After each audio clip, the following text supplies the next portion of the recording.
ಕೃಷ್ಣ ಬೈರೇಗೌಡರು ಕೆಲವು ಮನವಿಗಳನ್ನು ಮಾಡಿದ್ದಾರೆ. ಅದರಲ್ಲಿ ಬಹಳ ಪ್ರಮುಖವಾಗಿ ಹೇಮಾವತಿ ಜಲಾಶಯದ ಕೆಳಗಡೆ ಇರ್ತಕ್ಕಂಥ ಜಾಗದಲ್ಲಿ ಒಂದು ಪಾರ್ಕ್ ಅನ್ನು ಮಾಡಿ, ಉದ್ಯಾನವನ ಮಾಡಿ ಅಂತ 700 ಎಕರೆ ಜಾಗ ಇದೆ ಮಾಡಿ ಅಂತ ಹೇಳಿದ್ದಾರೆ. ಅದನ್ನ ನಮ್ಮ ಸರ್ಕಾರ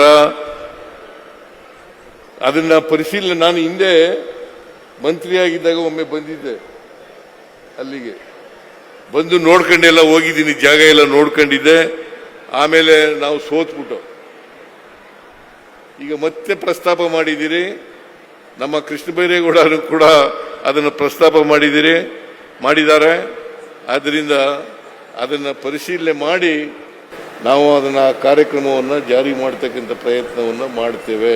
ಯಾಕಂತಂದ್ರೆ ಬೇಲೂರು ಹಳೇಬೀಡು ಇದೆಯಲ್ಲ, ಹೊಯ್ಸಳರ ರಾಜಧಾನಿ ಬೇಲೂರು, ಶ್ರವಣಬೆಳಗೊಳದಲ್ಲೂ ಮಾಡೋಣ.